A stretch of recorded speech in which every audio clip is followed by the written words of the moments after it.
প্রধান উপদেষ্টার সাথে দেখা করতে রাষ্ট্রীয় অতিথি ভবন যমুনায় গেছেন মহাসচিব মির্জা ফখরুল ইসলাম আলমগীরের নেতৃত্বে বিএনপির 5 সদস্যের প্রতিনিধি দল। সেখানে আছেন সহকর্মী সুলতানা স্বর্ণা। সরাসরি যাচ্ছি তার কাছে।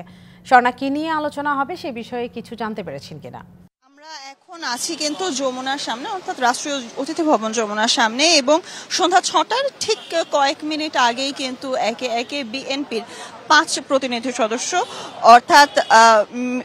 অর্থাৎ মির্জা ফখরুল ইসলাম আলমগীর সহ মির্জা আব্বাস, সালাউদ্দিন এবং তার পাশাপাশি কিন্তু আরো 3 নেতা কিন্তু কেন্দ্রীয় সদস্য নেতারা কিন্তু প্রবেশ করেছেন। এবং আমি যদি জানাই, প্রথমেই প্রবেশ করেছেন কিন্তু মির্জা আব্বাস, কেন্দ্রীয় কমিটির সদস্য, এবং তারপরই কিন্তু প্রবেশ করেছেন মির্জা ফখরুল ইসলাম আলমগীর, নজরুল ইসলাম খান, আমির খসরু মাহমুদ চৌধুরী এবং সালাউদ্দিন আহমেদ।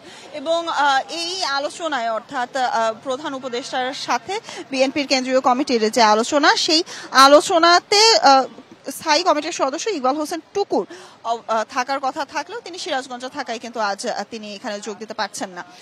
এবং তার পাশাপাশি আমরা যখন কথা বলেছি আসলে বিএনপির কেন্দ্রীয় কমিটির যে নেতারা রয়েছেন তাদের সাথে, এবং বিভিন্ন মাধ্যম থেকেও কিন্তু আমরা জানতে পেরেছি যে সমসাময়িক যে পরিস্থিতি, অর্থাৎ দেশের উদ্ভূত পরিস্থিতিতে বিএনপি দল হিসেবে কিছু দাবি আসলে জানাতে চায় এবং পরিস্থিতিকে নিয়ন্ত্রণে আনার জন্য কিন্তু বিএনপির পক্ষ থেকে আবেদন করা হবে, এমনটাই কিন্তু আসলে জানানো হয়েছে।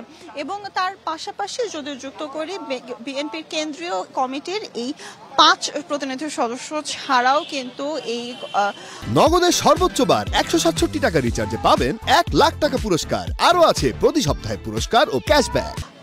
বিএনপির যে নেতারা এখানে আসলে এসেছেন তারা কিন্তু বারংবারই বলেছেন যে দেশের পরিস্থিতি, উদ্ভূত পরিস্থিতিকে আরো শান্ত করার জন্যই কিন্তু আসলে তারা এসেছেন। এবং দলগতভাবে হয়তোবা কিছুক্ষণ পর, অর্থাৎ মিটিংটি যেহেতু সন্ধ্যা 6টায় শুরু হয়েছে, 7টার বুলেটিনে হয়তোবা আমরা আরো বিস্তারিত জানাতে পারবো। তখন যদি নেতারা কথা বলেন আমাদের সাথে, তখন হয়তোবা আরো বিস্তারিত জানাতে পারবো। তবে তার পাশাপাশি আসলে যুক্ত করতে চাই, কিছুক্ষণ আগেও কিন্তু মির্জা ফখরুল ইসলাম আলমগীর কথা বলেছেন ভিন্ন একটি অনুষ্ঠানে, এবং তিনি কিন্তু সেখানে বলেছেন যে দল মত নির্বিশেষে জাতিগত ঐক্যর কথা কিন্তু তিনি আরো একবার বলেছেন। এবং জাতীয় ঐক্যর পাশাপাশি কিন্তু তিনি বারংবারই জোর দিয়েছেন যে বর্তমান যে পরিস্থিতি, সেই পরিস্থিতি আসলে নিয়ন্ত্রণ করতে আইন শৃঙ্খলা রক্ষাকারী বাহিনীর আরো কঠোর পদক্ষেপেরও কিন্তু তিনি আহ্বান জানিয়েছেন। এবং তার সাথে যদি যুক্ত করি, আমরা বিভিন্ন মাধ্যমে কিন্তু আসলে জানতে পারছিলাম যে নেতারা যারা এসেছেন তারা দেশের পরিস্থিতি আরো যেন শান্ত হয় এবং বিভিন্ন জায়গায় আমরা যে উদ্ভূত পরিস্থিতি দেখছি সেই পরিস্থিতিগুলোকে আরো নিয়ন্ত্রণ করার একটি আর্জিও কিন্তু তাদের পক্ষ থেকে প্রধান উপদেষ্টার কাছে থাকবে, এমনটা কিন্তু আমরা জানতে পেরেছি। তবে তার সাথে যদি যুক্ত করি, আজ এই 5 কমিটির সদস্য পাশাপাশি কিন্তু এখন পর্যন্ত অন্য কোনো দল কিংবা অন্য কোনো প্রতিনিধি দল এখানে এসে কথা বলবেন প্রধান উপদেষ্টার সাথে, এমনটা কিন্তু আমরা এখন পর্যন্ত জানতে পারিনি। ফিরে যেতে চাই আবার স্টুডিওতে। সন্ধ্যা 7টার বুলেটিনে হয়তোবা আমরা আরো বিস্তারিত জানাতে পারবো এখানকার বৈঠক সম্পর্কে। নিশ্চয়ই, ধন্যবাদ স্বর্ণা।